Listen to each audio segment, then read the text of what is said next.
ಓಂ ಶ್ರೀ ಗುರುಭ್ಯೋ ನಮಃ.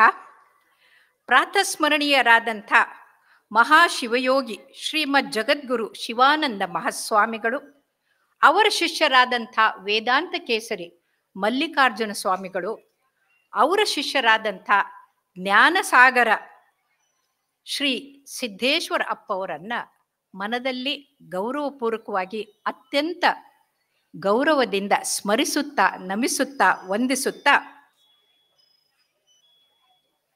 ಸ್ವಸ್ತಿ ಶ್ರೀ ವಿದ್ಯಾಭ್ಯುದಯ ನೃಪಶಾಲಿವಾಹನ ಶಕ 1947 ವಿಕ್ರಮಾದಿತ್ಯ ಶಕ 2088 ಗತಕಲಿ ಕೃಷ್ಣ ಶಕ 5126 ಕ್ರೋಧೀನಾಮ ಸಂವತ್ಸರದ ದಕ್ಷಿಣಾಯಣದ ಹೇಮಂತ ಋತುವಿನ ಮಾರ್ಗಶಿರ ಮಾಸದ ಕೃಷ್ಣ ಪಕ್ಷದ ಚತುರ್ದಶಿಯ ಶುಭ ರವಿವಾರ ಮುಸ್ಸಂಜೆ ಗೋಧೂಳಿ ಕಾಲದಲ್ಲಿ ಗುರು ನಮನ ಮಹೋತ್ಸವ ದಿವ್ಯ ಸಾನ್ನಿಧ್ಯ ವಹಿಸಿದಂಥ ಪರಮ ಪೂಜ್ಯರಾದಂಥ ಬಸವಲಿಂಗ ಪಟ್ಟ ದೇವರು, ಗುರು ಮಹಾಂತ ಮಹಾಸ್ವಾಮಿಗಳು, ಇಳ್ಕಲ್ ಮುರುಗೇಂದ್ರ ಸ್ವಾಮಿಗಳು ಅಥರ್ಗ, ಶ್ರೀ ಈಶ ಪ್ರಸಾದ ಸ್ವಾಮಿಗಳು ಅಥರ್ಗ, ಉದ್ಘಾಟನಾ ಕಾರ್ಯಕ್ಕೆ ಬರಬೇಕಾದಂಥವರು, ಬರದೇ ಇದ್ದಂಥ ರಮೇಶ ಜಿಗ್ಜಿಣ್ಣಿ ಅವರಿಗೆ, ಎಲ್ಲರಿಗೂ ಸೇರಿದಂಥ,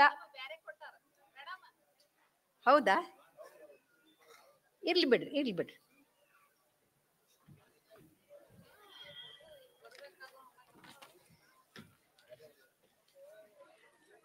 ಆಶೀರ್ವಚನ ನೀಡಲು ಬಂದಂಥ ಮಾತೋಶ್ರೀ ಗಂಗಾಂಬಿಕಾ ಮಾತಾ, ಪೂಜ್ಯ ಮಾತೋಶ್ರೀ ಯೋಗೇಶ್ವರಿ ಮಾತಾಜಿ, ಪೂಜ್ಯ ಶ್ರೀ ಬಸವಲಿಂಗ ಮಹಾಸ್ವಾಮಿಗಳಿಗೆ, ಮತ್ತೆ ಅತ್ಯಂತ ಭಕ್ತಿಯಿಂದ ಬಂದಂಥ ಎಲ್ಲ ಭಕ್ತ ಶಿರೋಮಣಿಗಳಿಗೂ, ಮಹಿಳಾ ಮಣಿಗಳಿಗೂ, ಮಹಿಳೆಯರಿಗೂ, ಮಕ್ಕಳಿಗೆ ನಿಮ್ಮ ಡಾಕ್ಟರ್ ವಿಜಯಲಕ್ಷ್ಮಿ ಮಾಡುವ ಹೃತ್ಪೂರ್ವಕ ವಂದನೆಗಳು, ಅಭಿನಂದನೆಗಳು.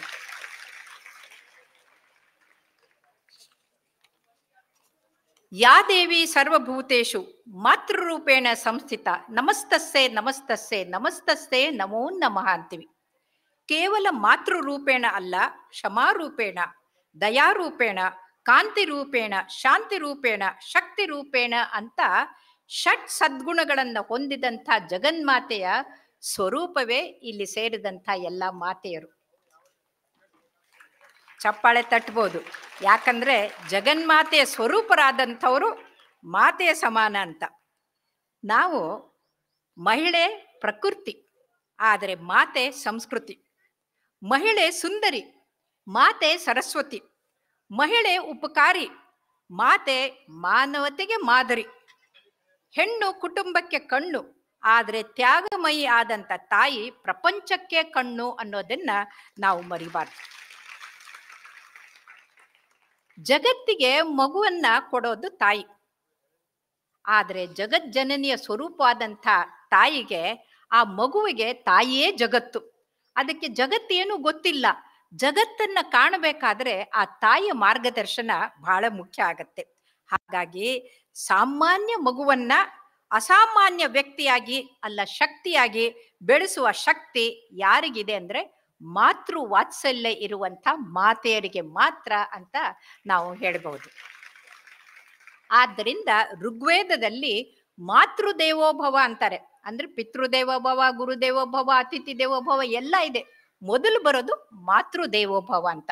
ಹಾಗಾಗಿ ಈ ಮಾತೃದೇವೋಭವ, ಮಾತೃಭಕ್ತಿಗೆ ಇವತ್ತು ಕಾರ್ಯಕ್ರಮ ಇಟ್ಕೊಂಡಿದ್ದು ಅತ್ಯಂತ ಸಂತೋಷಕರ. ಮಾತೆಗೆ ಎಷ್ಟು ಮಹತ್ವ ಕೊಟ್ಟಿದ್ರು ಅಂತಂದ್ರೆ, ಮಗುವನ್ನ, ತಾಯಿಗೆ ಹೆಸರನ್ನ ಮಗುವಿಗಿಡ್ತಾ ಇದ್ರು. ಇವತ್ತು ತಂದೆ ಹೆಸರಿಡ್ತಾರೆ ಅಥವಾ ಅಡ್ಡ ಹೆಸರು ಇಟ್ಕೊಳ್ತಾರೆ. ಆದ್ರೆ ಆಗಿನ ಕಾಲದಲ್ಲಿ ಮಾತೆಯರ ಹೆಸರನ್ನ ಮಕ್ಕಳಿಗೆ ಕೊಡ್ತಾ ಇದ್ರು. ಹೇಗೆ ಅಂತಂದ್ರೆ, ದೇವಕಿ ನಂದನ ಕೃಷ್ಣ, ದೇವಿಕಿಯ ನಂದನ ಕೃಷ್ಣ, ಗಂಗಾಪುತ್ರ ಭೀಷ್ಮ, ಕುಂತಿ ಪುತ್ರ ಅರ್ಜುನ, ಕೌಂತೇಯ ಅಂತ ಎಲ್ಲ ಪಾಂಡವರಿಗೆ, ರಾಧೆ ಪುತ್ರ ಕರ್ಣ. ರಾಧೆ ಅವಳ ಹೆತ್ತ ತಾಯಿ ಅಲ್ಲ, ಹೆತ್ತವಳು ಕುಂತಿ, ಆದ್ರೆ ಬೆಳೆಸಿದ ತಾಯಿ ಹೆಸರನ್ನ ಮಗನಿಗೆ ಇಡ್ತಾ ಇದ್ರು. ಅಷ್ಟೇ ಅಲ್ಲ, ಅಂಜನಿ ಪುತ್ರ ಹನುಮಾನ.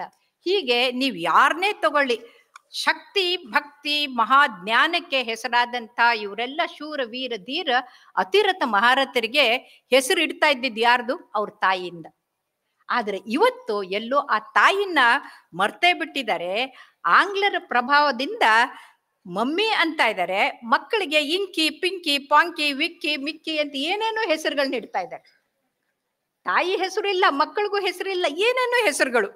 ಇಂಥದ್ರಲ್ಲಿ ಮಮ್ಮಿ ಅನ್ನೋದನ್ನ ಶುರು ಮಾಡ್ಬಿಟ್ಟಿದ್ದಾರೆ. ಬಾಯಿ ತುಂಬಾ ಅವ್ವ ಅಮ್ಮ ಅನ್ನೋದು ಹೊರಟೋಗ್ಬಿಟ್ಟಿದೆ, ಮಮ್ಮಿ ಅಂತ. ಹೇಗೆಂದ್ರೆ ಬಸವ ಕಲ್ಯಾಣ ಎಲ್ಲಿ ವೇದಗಳನ್ನ ಕನ್ನಡದಲ್ಲಿ ವಚನಗಳಾಗಿ ಮೂಡಿಸಿದಂಥ ಆ ಬಸವ ಕಲ್ಯಾಣದಲ್ಲಿ ಅಲ್ಲಿಂದ ಒಬ್ಬ ಹುಡುಗ ಬಂದಿದ್ದ, ಬಸ್ಸು ಅಂತ.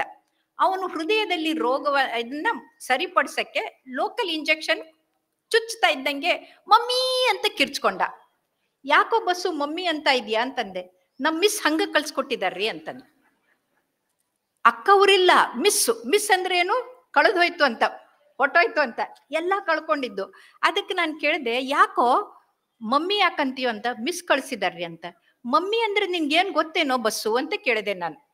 ಅಂದ್ರೆ ಅವನಂತ ಉತ್ತರ ಕೊಡ್ತಾರಂತ ಅನ್ಕೊಂಡಿರ್ಲಿಲ್ಲ, ಅದು ಸುಮ್ನೆ ಕೇಳಿದೆ. ಅದಕ್ಕೆ ಅವನ್ ಹೇಳ್ದ, ಈಜಿಪ್ತದ ಸತ್ತ ಹೆಣ ರೀ ಅಂತಂದ. ನಿಜ ಅಲ್ವಾ? 5,000 ವರ್ಷದಿಂದ ಮಮ್ಮಿಫಿಕೇಶನ್ ಮಾಡಿ ಇಟ್ಟಂತದ್ದು ಆ ಹೆಣಕ್ಕ ಮಮ್ಮಿ ಅಂತಾರೆ.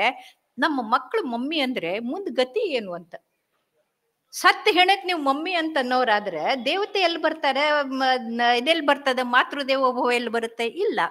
ಆದ್ರಿಂದ ಇಂದಿನ ಯುವ ಜನಾಂಗಕ್ಕೆ ಮಾತೆಯರ ಮಹತ್ವವನ್ನ ತಿಳಿಸುವಂತ ಈ ಮಾತೃಶಕ್ತಿ ಸಂಗಮ ಆಯೋಜಿಸಿದಂತ ಜ್ಞಾನಯೋಗ ಮಂದಿರದ ಎಲ್ಲಾ ಗುರು ಹಿರಿಯರಿಗೆ ನಾನು ಅತ್ಯಂತ ಪ್ರೀತಿ ಗೌರವಪೂರ್ವಕವಾಗಿ ಶಿರಸಾಷ್ಟಾಂಗ ನಮಸ್ಕಾರಗಳನ್ನ ಅರ್ಪಿಸ್ತೇನೆ.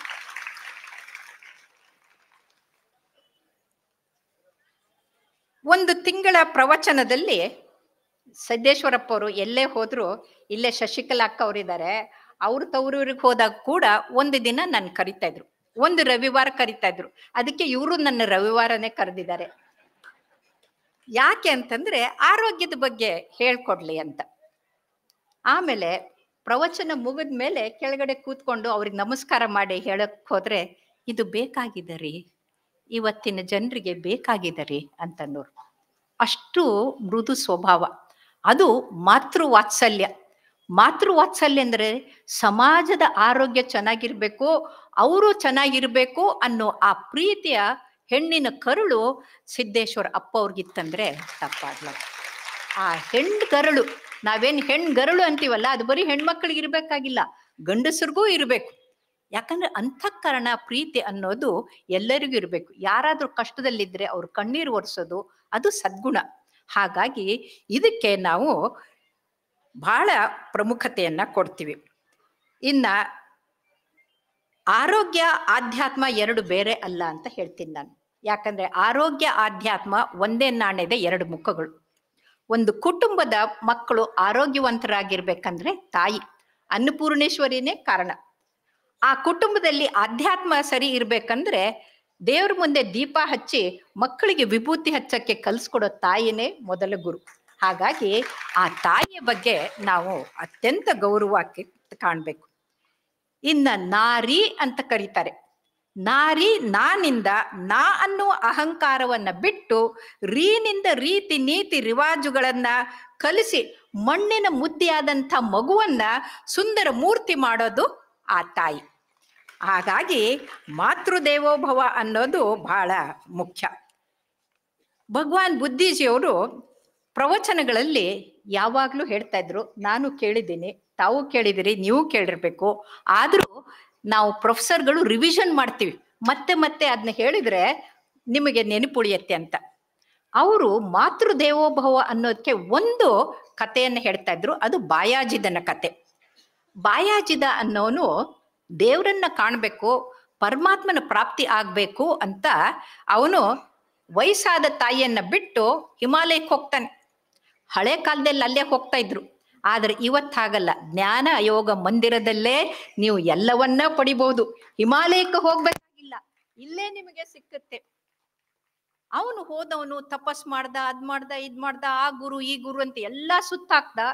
10 ವರ್ಷ 20 ವರ್ಷ ಆಯ್ತು, ಏನಾದ್ರೂ ಪರಮಾತ್ಮ ಕಾಣಿಸ್ಲೇ ಇಲ್ಲ. ವಾಪಸ್ಸು ಕಾಣದೇ ಇದ್ದಾಗ ಊರಿಗೆ ವಾಪಸ್ ಬಂದ. ಸಂಜೆ ಆಗಿತ್ತು, ಕತ್ಲಾಗಿತ್ತು, ಬಾಗಿಲು ಒಂಚೂರು ತೆಗೆದಿತ್ತು. ಅದರಿಂದ ಇಣಿಕಿ ನೋಡ್ದ, ತಾಯಿ ಇದ್ದಾಳೋ ಇಲ್ಲೋ ಅಂತ. ಆ ತಾಯಿ ದೇವರಿಗೆ ದೀಪ ಹಚ್ಚಿ ಕೈ ಮುಕ್ಕೊಂಡು, ಭಗವಂತ, ನನ್ನ ಬಾಯಾಜಿದ ಅಮಾಯಕ, ಅವನಿಗೇನೂ ಗೊತ್ತಿಲ್ಲ, ಪ್ರಪಂಚದಲ್ಲಿ ಹೇಗಿರಬೇಕು ಅನ್ನೋದು ಗೊತ್ತಿಲ್ಲ, ಅವನಿಗೆ ಕಾಪಾಡೋದು ನಿನ್ನ ಧರ್ಮಪ್ಪ, ನನ್ನ ಮಗನನ್ನ ಕಾಪಾಡು, ನನ್ನ ಮಗನಿಗೆ ಏನೂ ತೊಂದರೆ ಆಗ್ದಂಗೆ ನೋಡ್ಕೊ, ನನ್ನ ಮಗನನ್ನ ಶ್ರೇಯಸ್ಸು ಬರೋ ಹಾಗೆ ಮಾಡು ಅಂತ ಕಣ್ಣೀರು ಹಾಕೊಂಡು ಕೇಳ್ತಾ ಇದ್ಲು. ಅದನ್ನ ಕೇಳಿದಾಗ ಬಾಯಾಜಿದನ್ಗನಿಸ್ತು, ಮನೆಯಲ್ಲೇ ದೇವ್ರು ಇರ್ಬೇಕಾದ್ರೆ ದೇವ್ರನ್ನ ಕಾಣಬೇಕು ಅಂತ ನಾನು ಹಿಮಾಲಯಕ್ಕೆ ಯಾಕೆ ಹೋದೆ ಅಂತ ಯೋಚನೆ ಮಾಡಿದ. ಇದನ್ನ ಅಪ್ಪಾಜಿಯವ್ರು ಯಾವಾಗ್ಲೂ ಹೇಳ್ತಾ ಇದ್ರು. ಇದು ಬಾಯಾಜಿದನ ಕತೆ ಒಂದೇ ಅಲ್ಲ, ನಮ್ಮೆಲ್ಲರ ಕತೆನೂ ಅಷ್ಟೇ. ಇಲ್ಲೇ ಇಟ್ಕೊಂಡಿರ್ತೀವಿ, ಊರೆಲ್ಲ ಸುತ್ತಾಕ್ ಹೋಗ್ತೀವಿ. ಜ್ಞಾನಯೋಗ ಮಂದಿರದಲ್ಲೇ ನಿಮಗೆ ಪರಮಾತ್ಮನ ದರ್ಶನ ಆಗ್ಬೇಕಾದ್ರೆ ಅಲ್ಲಿ ಇಲ್ಲಿ ಅಂತ ಸುತ್ತಾಡೋದು ಯಾಕೆ ಅನ್ನೋದನ್ನ ನಾವು ಅರ್ಥ ಮಾಡ್ಕೊಳ್ಬೇಕು.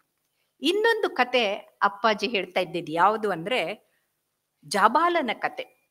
ಜಾಬಾಲ ಅವಳು ವೃತ್ತಿಯಲ್ಲಿ ವೇಶ್ಯೆ ಆಗಿದ್ರು ಕೂಡ ಮನಸ್ಸು ಅತ್ಯಂತ ನಿಷ್ಕಲ್ಮಶ, ಬಹಳ ಉತ್ತಮವಾದಂಥ ಸದ್ಗುಣವಾದಂಥ ಮಹಿಳೆ. ಅವಳ ಮಗ ಸತ್ಯಕಾಮ, ಅವನಿದ್ದವನು ಗುರುಗಳ ಹತ್ರ ಹೋಗಿ, ಅವಳು ಕಳಿಸ್ತಾಳೆ, ಗುರುಗಳ ಹತ್ರ ಹೋಗಿ ನನ್ನ ಶಿಷ್ಯನಾಗಿ ತಗೊಳ್ಳಿ ಅಂತ ಹೇಳ್ತಾರೆ. ಆಗ ಶಿಷ್ಯರು, ನಿನ್ನ ಗೋತ್ರ ಯಾವುದು, ನೀನು ಯಾರು, ನಿಮ್ಮ ಅಪ್ಪ ಯಾರು ಅಂತ ಕೇಳ್ತಾರೆ. ಪಾಪ ಈ ಹುಡುಗನಿಗೆ ಗೊತ್ತಿಲ್ಲ, ತಾಯಿ ಬೆಳೆಸಿರ್ತಾಳೆ, ತಾಯಿ ಬೆಳೆಸಿದ ಮಗುಗೆ ಅಪ್ಪ ಯಾರಂತ ಗೊತ್ತಿಲ್ಲ. ಅದಕ್ಕೆ ನನಗೆ ಗೊತ್ತಿಲ್ಲ ಗುರುಗಳೇ ಅಂತ, ಹೋಗು ನಿಮ್ಮ ಅಮ್ಮನ ಹತ್ರ ಕೇಳ್ಕೊಂಡ್ ಬಾ ಅಂತ ಗುರುಗಳು ಕಳಿಸ್ತಾರೆ. ಅವಳು ಬರ್ತಾಳೆ, ಆ ತಾಯಿ ಹತ್ರ ಬಂದು ಕೇಳ್ತಾನೆ, ಅಮ್ಮ, ಗುರುಗಳು ಕೇಳಿದ್ದಾರೆ, ನನ್ನ ಶಿಷ್ಯನಾಗಿ ಸ್ವೀಕರಿಸ್ಬೇಕಂದ್ರೆ ನಮ್ಮ ಅಪ್ಪ ಮತ್ತೆ ಗೋತ್ರ ಬೇಕು ಅಂತ ಹೇಳಿದ್ದಾರೆ. ಅದಕ್ಕೆ ತಾಯಿ ಹೇಳ್ತಾಳೆ, ಮಗು ಶಿಷ್ಯನಾಗ್ಬೇಕಂದ್ರೆ ಶ್ರದ್ಧೆ ಇರಬೇಕು, ಗುರುಗಳಲ್ಲಿ ಭಕ್ತಿ ಇರಬೇಕು, ಅದ್ರ ಹೊರತು ಯಾರ ಅಪ್ಪ ಯಾರ ಮಗ ಯಾವ ಗೋತ್ರ ಅನ್ನೋದು ಮುಖ್ಯ ಅಲ್ಲ. ಹೋಗಿ ಗುರುಗಳಿಗೆ ಹೇಳು, ನಾನು ಜಾಬಾಲನ ಮಗ ಸತ್ಯಕಾಮ, ನನಗೆ ಅಪ್ಪ ಯಾರು ಗೊತ್ತಿಲ್ಲ, ಗೋತ್ರ ಯಾರು ಗೊತ್ತಿಲ್ಲ, ಆದರೆ ಗುರುವಿಗೆ ತಕ್ಕ ಶಿಷ್ಯನಾಗುವಂತ ಇದು ನನ್ನಲ್ಲಿದೆ ಅಂತ ಹೇಳ್ತಾನೆ. ಆವಾಗ ಆ ಗುರುಗಳು ತಂದೆ ಇಲ್ಲ ಯಾರೂ ಇಲ್ಲ, ಆ ಮಗನನ್ನ ತಗೊಂಡು ಸತ್ಯಕಾಮನಾಗಿ ಬೆಳೆಸ್ತಾರೆ. ಇವತ್ತಿಗೂ ಕೂಡ ನಾವು ಸತ್ಯಕಾಮನನ್ನ ನೆನೆಸ್ಕೋತೀವಿ. ಯಾಕಂದ್ರೆ ಆ ತಾಯಿ ಧೈರ್ಯದಿಂದ ಸುಳ್ಳು ಹೇಳಲಿಲ್ಲ, ಸತ್ಯವನ್ನೇ ನುಡಿದ್ಲು. ಆ ಸತ್ಯನಿಂದ ಮಗ ಸತ್ಯಕಾಮನಾದ. ಇದು ನಿಜವಾದ್ದು. ಇದು ಸತ್ಯ ನುಡಿಯೋದನ್ನ ಕಲಿಸ್ಕೊಡ್ಬೇಕಾದ್ದು ತಾಯಂದ್ರು. ಈ ಸಲ ಕರ್ನಾಟಕ ರಾಜ್ಯೋತ್ಸವ ಆದಾಗ ನವೆಂಬರ್ನಲ್ಲಿ ಒಂದು ಕಾರ್ಯಕ್ರಮ ಕರೆದಿದ್ರು. ಎಲ್ಲಾ ಲಕ್ಷಾಧೀಶರು, ಕೋಟ್ಯಾಧೀಶರು, 1500 ಅಪಾರ್ಟ್ಮೆಂಟ್ ಇದ್ದವರು ಸ್ವರ್ಗದ ತರ ಅರೇಂಜ್ಮೆಂಟ್ ಮಾಡಿದ್ರು. ನಾನ್ ನೋಡಿ, ಆಹಾಹಾ, ಏನಿದು ಸ್ವರ್ಗ ಅಂದ್ರೆ ಇದು ಎಷ್ಟು ಚಂದ ಮಾಡಿದ್ದಾರೆ ಅಂತ ಬಹಳ ಸಂತೋಷ ಪಟ್ಕೊಂಡೆ. ಕಾರ್ಯಕ್ರಮ ಆಗ್ತಾ ಇದ್ದಾಗೆ ನನ್ನ ಭಾಷಣನೂ ಮಾಡಿದೆ, ಇನಾಗ್ರೇಷನ್ ಮಾಡಿದೆ, ಎಲ್ಲ ಆಯ್ತು. ಮುಂದೆ ಸಾಂಸ್ಕೃತಿಕ ಕಾರ್ಯಕ್ರಮ ನೋಡ್ಕೊಂಡು ಹೋಗಿ ಅಂದ್ರು. ಒಂದು ನೋಡ್ಕೊಂಡು ಹೋಗ್ತೀನಿ ಅಂತ ಕೂತ್ಕೊಂಡೆ. ಅಲ್ಲಿ ಪುಣ್ಯಕೋಟಿಯ ನಾಟಕ ಆಡ್ಬೇಕಾಯ್ತು. ಪುಣ್ಯಕೋಟಿ ಹಾಡೆಲ್ಲ ಕೇಳಿದಿರಲ್ಲ, ಎಲ್ಲ ಹಳಬರು ಕೇಳಿರ್ತಾರೆ, ಹೊಸಬ್ರು ಪುಣ್ಯಕೋಟಿ ಅಂದ್ರೆ ಗೊತ್ತಿಲ್ಲ, ಸತ್ಯ ನುಡಿಯೋದಂದ್ರೆ ಗೊತ್ತಿಲ್ಲ. ಆ ನಿರೂಪಕಿ ಮಾಡೋಳು ಕರೆದ್ಬಿಟ್ಟು, ಮಕ್ಕಳೇ ಅಂತ ಕರೆದು, ಎಂದಾದ್ರೂ ಸುಳ್ಳು ಹೇಳಿದ್ಯಪ್ಪ ಮಗು ಅಂತ ಒಂದು ಹುಡುಗನ್ ಕೇಳಿದ್ರು. ವಾಟ್ಸ್ ದ್ಯಾಟ್ ಅಂತು. ವಾಟ್ಸ್ ದ್ಯಾಟ್ ಅಂತಂದ್ರೆ ಕನ್ನಡದಲ್ಲಿ ಹೇಳೋ ಪ್ರಶ್ನೆ ಅರ್ಥ ಆಗಿಲ್ಲ. ಯಾರು ಮಾತೃಭಾಷೆಯನ್ನ ಮರಿತಾರೋ ಅವ್ರು ಮಾತೆಯನ್ನೇ ಮರೆತಂತೆ ಅನ್ನೋದು ನಾವು ಅರ್ಥ ಮಾಡ್ಕೊಳ್ಬೇಕು. ಆಗ ಆ ಹುಡುಗ ಇಂಗ್ಲಿಷ್ ನಲ್ಲಿ ಕೇಳಿದ್ದಕ್ಕೆ, ಎಸ್ ಐ ಸ್ಪೀಕ್ ಲೈಸ್ ಅಂತಂದ. When do you speak lies ಅಂದ್ರೆ, ಐ ಆಲ್ವೇಸ್ ಸ್ಪೀಕ್ ಲೈಸ್ ಅಂತಂದ. ನನಗೆ ಗಾಬರಿ ಆಯ್ತು. ನನ್ನ ಜೀವನದಲ್ಲೇ ಸುಳ್ಳು ಹೇಳಿಲ್ಲ, ಯಾಕಂದ್ರೆ ನಮ್ಮವ್ವ ಕಲ್ಸಿದ್ದೆ ಅದು. ಇದೇನ್ ಸುಳ್ಳು ಹೇಳುತ್ತೆ, ನಾನು ಯಾವಾಗ್ಲೂ ಹೇಳ್ತೀನಿ ಅಂತಾರಲ್ಲ ಅಂತ. ಯಾಕಂದ್ರೆ ಗಂಡ ಹೆಂಡತಿ ಕೆಲಸ ಮಾಡೋರು ಕೆಲ್ಸದವ್ರ ಹತ್ರ ಬಿಟ್ಟು ಹೋಗಿರ್ತಾರೆ, ಕೆಲ್ಸದವ್ರು ಸುಳ್ಳು ಹೇಳೋದು, ಇದು ಸುಳ್ಳು ಹೇಳೋದು. 2ನೇ ಮಗು ಕೇಳಿದ್ರು, ಅದು ಸುಳ್ಳು ಹೇಳುತ್ತೆ. 3ನೇದ್ ಕೇಳಿದ್ರು, 3ನೇದು ಸುಳ್ಳು. 4 ಮಕ್ಕಳು ಸುಳ್ಳು ಹೇಳ್ತೀವಿ ಅಂತ ಘಂಟಾಘೋಷವಾಗಿ ಹೇಳ್ತಾರೆ. ಅಂದ್ರೆ ನಮ್ಮ ಇವತ್ತಿನ ಸಂಸ್ಕೃತಿ ಏನಾಗಿದೆ, ಯಾಕೆ ಹೀಗಾಗಿದೆ ಅಂತಂದ್ರೆ ಮಾತೆಯರು ತಮ್ಮ ಕರ್ತವ್ಯವನ್ನ ಮಾಡ್ತಾ ಇಲ್ಲ. ಆಗ ನನಗೆ ನಮ್ಮ ಅವ್ವನ್ ನೆನಪಾಯ್ತು. ರಾವ್ ಬಹದ್ದೂರ್ ಅನುಗೋಳ್ ಅವರ, ವೈದ್ಯನಾಥ್ ಅನುಗೋಳ್ ಅವರ ಮಗಳು, ಅವಳು ಒಂದು ದಿನ ಸುಳ್ಳನ್ನ ಸಹಿಸ್ತಾ ಇರ್ಲಿಲ್ಲ. ನನ್ನ ತಮ್ಮ ಸುಳ್ಳು ಹೇಳಿದ್ರೆ ಒಲೆಯಲ್ಲಿ ಉರಿಯೋ ಕೋಲ್ನ ಹಿಡ್ಕೊಂಡು ಸುಳ್ಳು ಹೇಳ್ತೀಯ ಅಂತ ಅಟ್ಟಿಸ್ಕೊಂಡು ಹೋಗಿ ಹೊಡೆಯಕ್ಕೆ ಹೋಗೋಳು. ಮುಂದೆ ಅವನು ಜಡ್ಜ್ ಆಗ್ಬಿಟ್ಟು ಸುಳ್ಳು ಹೇಳೋರ್ಗೆ ಮತ್ತೆ ತಪ್ಪು ಮಾಡದವ್ರಿಗೆ ಶಿಕ್ಷೆ ಕೊಡುವಂಥ ಜಡ್ಜ್ ಆದ. ಇದು ಯಾಕೆ ಅಂತಂದ್ರೆ ಆ ತಾಯಿ ಆದಂಥವಳು ಮಾಡಬೇಕಾಗಿರೋದು ಏನು ಅಂತಂದ್ರೆ ಮಾರ್ಗದರ್ಶನ ಮಾಡಬೇಕು. ಸರಿಯಾದ ದಿಕ್ಕಿನಲ್ಲಿ ಮಕ್ಕಳು ಹೋಗೋದನ್ನ ಕಲಿಸ್ಕೊಡೋದು ತಾಯಿಯ ಕರ್ತವ್ಯ. ಇದನ್ನ ಅತ್ಯಂತ ಅದ್ಭುತವಾಗಿ ಮಾಡಿದಂಥವ್ರು ಯಾರು ಅಂತಂದ್ರೆ ಭುವನೇಶ್ವರಿ. ನನ್ನ ಗೆಳತಿ ಭುವನೇಶ್ವರಿ ಇಲ್ಲೇ ಕೂತಿದ್ದಾಳೆ. ನಾವು ಒಟ್ಟಿಗೆ ಓದ್ದವರು. ಆದ್ರೆ ನಾನು ಹೇಳ್ತಾ ಇರೋದು ಈ ಭುವನೇಶ್ವರಿ ಅಲ್ಲ, ವಿವೇಕಾನಂದರ ತಾಯಿ ಭುವನೇಶ್ವರಿ. ವಿವೇಕಾನಂದ ಚಿಕ್ಕವನಾದಾಗ ನರೇಂದ್ರ ಅಮ್ಮ ಅಪ್ಪನ ಮಧ್ಯಕ್ಕೆ ಸರೋಟ್ನಲ್ಲಿ ಕೂತ್ಕೊಂಡು ಹೋಗ್ತಾ ಇರ್ಬೇಕಾದ್ರೆ ಆ ಕುದುರೆ ಗಾಡಿ ಓಡಿಸೋನು ಅಂತ ಲಗಾಮ್ ಎಳಿತಾ ಇದ್ರೆ ಆ ಗಾಡಿ ಬಲಗಡೆಗೆ ಎಡಗಡೆಗೆ ಬಲಗಡೆಗೆ ಎಡಗಡೆಗೆ ತಿರುಗ್ತಾ ಇರೋದನ್ನು ನೋಡಿ ಆ ಹುಡುಗನಿಗೆ ಕೌಶಲ್ಯ. ಮೇಲ್ ಕೂತ್ಕೊಂಡು ಲಗಾಮ್ ಎಳೆದ್ರೆ ಇದು ಹೆಂಗೆ ಕುದುರೆಗೆ ಗೊತ್ತಾಗತ್ತೆ, ಅದ್ ಹೆಂಗೆ ಈ ಕಡೆಗೆ ಹೋಗುತ್ತೆ ಅಂತ ಆಶ್ಚರ್ಯ ಪಟ್ಕೊಂಡು ಚಕಿತನಾಗಿ ನೋಡ್ತಾ ಇರ್ಬೇಕಾದ್ರೆ ಅವ್ರಪ್ಪ ಕೇಳ್ತಾನೆ. ಎಲ್ಲ ಅಪ್ಪ ಅವ್ರು ಕೇಳೋರ್ ಹಾಗೆ, ಅಪ್ಪಂದ್ರೆ ಯಾವಾಗ್ಲೂ ಗತ್ತಿರುತ್ತೆ. ನಮ್ಮಪ್ಪ ಬೇರೆ ಇದ್ದ, ಅವನು ಮಾತೃ ವಾತ್ಸಲ್ಯ ಇದ್ದವನು. ಆದ್ರೆ ಮಗು ನರೇಂದ್ರ ದೊಡ್ಡವನಾಗಿ ಏನಪ್ಪ ಆಗ್ತೀಯಾ ಅಂತ ಕೇಳ್ತಾನೆ. ಪಾಪ ಆಗ್ತಾನೆ ನೋಡಿ ಆಶ್ಚರ್ಯ ಪಡ್ತಾ ಇದ್ನಲ್ಲ, ಕೌತುಕ ಪಡ್ತಾ ಇದ್ದ. ಅಪ್ಪ ನಾನು ಕುದುರೆ ಗಾಡಿ ಓಡಿಸೋನಾಗ್ತೀನಪ್ಪ ಅಂತ ಹೇಳುತ್ತೆ. ಅಪ್ಪನಿಗೆ ಎಲ್ಲಿಲ್ಲದ ಸಿಟ್ಟು. ಎಲ್ಲ ಅಪ್ಪಂದ್ರಿಗೂ ಸಿಟ್ಟಿರುತ್ತೇನೋ, ನಮ್ಮಪ್ಪ ಎಕ್ಸೆಪ್ಷನು. ಜೋರಾಗಿ ಬೆನ್ನಿಗೊಂದು ಏಟ್ ಹಾಕಿದ್ರು. ಅಪ್ಪ ಏಟ್ ಹಾಕ್ತಾ ಇದ್ದಂಗೆ ನೀವ್ ಯಾರಾದ್ರೂ ಆಗಿದ್ರೆ ಏನ್ ಮಾಡ್ತಾ ಇದ್ರಿ? ಏನ್ರಿ ಇಷ್ಟು ಜೋರಾಗಿ ಹೊಡಿದ್ರಿ, ಬೆನ್ನು ಮೂಳೆ ಮುರಿದಿದ್ರೆ ಏನು, ಏನಾದ್ರೂ ಆಗ್ತಾ ಇದ್ದಿದ್ರೆ ಏನು ಅಂತ ಜಗಳಾಡಕ್ ಶುರು ಮಾಡ್ತಾ ಇದ್ರು. ಹೌದು ಅಲ್ಲೋ? ತಲೆ ಅಲ್ಲಾಡ್ಸೋರು ಜಾಸ್ತಿ ಇದ್ದಾರೆ, ಹೌದು. ಆದ್ರೆ ಆ ಭುವನೇಶ್ವರಿ ತಾಳ್ಮೆಯ ಒಂದು ಪರಾಕಾಷ್ಠೆ. ಅವಳು ಸಮಾಧಾನವಾಗಿ ಕೂತ್ಕೊಂಡ್ಲು. ಗಂಡನಿಗೆ ಪ್ರಶ್ನೆ ಕೇಳಲಿಲ್ಲ, ತಿರುಗುತ್ತರ ಕೊಡ್ಲಿಲ್ಲ. ಮಗುವನ್ನ ಬೆನ್ನು ಸವರ್ತಾ ಇದ್ಲು ಪ್ರೀತಿಯಿಂದ. ಎಲ್ಲಿ ನೋವಾಗಿದೆನೋ ಏನಾಗಿದೆನೋ ಅಂತ. ಮನೆಗೆ ತಗೊಂಡು ಹೋದ್ಮೇಲೆ ಸುಂದರವಾದ ಚಿತ್ರವನ್ನ ತೋರಿಸ್ಬಿಟ್ಟು, ಮಗು ನರೇಂದ್ರ, ನೀನು ಸಾರಥಿ ಆಗೋದೇ ಆದರೆ ಖಂಡಿತ ಸಾರಥಿ ಆಗು ಮಗನೇ. ಆದ್ರೆ ಕೇವಲ ಕುದುರೆ ಗಾಡಿ ಓಡಿಸೋ ಸಾರಥಿ ಅಲ್ಲ, ವಿಶ್ವಕ್ಕೆ ಮಾರ್ಗದರ್ಶನ ಮಾಡಿದ ಕೃಷ್ಣ ಪರಮಾತ್ಮನಂತ ಸಾರಥಿ ಆಗು ಮಗನೇ ಅಂತ ಹೇಳ್ತಾಳೆ. ಹಾಗಾಗಿ ವಿವೇಕಾನಂದ ಇದ್ದವರು ಒಬ್ಬ ತಾಯಿ, ಹೆತ್ತ ತಾಯಿ ಭುವನೇಶ್ವರಿ. ಎರಡನೇ ತಾಯಿ ಆಧ್ಯಾತ್ಮದ ತಾಯಿ ಶಾರದಾದೇವಿ, ಪರಮಹಂಸರ ಹೆಂಡತಿ. ಇಬ್ರು ತಾಯಿಯನ್ನ ಪಡೆದಂಥವ್ರು. ಅವರು ಅಮೇರಿಕಕ್ಕೆ ಹೋಗಿ ಅಲ್ಲಿ ಮೈ ಬ್ರದರ್ಸ್ ಅಂಡ್ ಸಿಸ್ಟರ್ಸ್ ಅಂತ ಅಮೇರಿಕ ಅಂತ ಹೇಳ್ತಾ ಇದ್ದಂಗೆ ಕಿವಿ ಗಡಗಿಚ್ಚು ಹಾಗೆ ಜನ ಚಪ್ಪಾಳೆ ತಟ್ಟಿದ್ರು. ಹೆಂಗೆ ಚಪ್ಪಾಳೆ ತಟ್ಟಿದ್ರು ಅಂದ್ರೆ ಅಲ್ಲಿ ಭಾರತದ ಇದನ್ನ ಹೇಳಕ್ಕೆ ಹೋಗಿದ್ರು.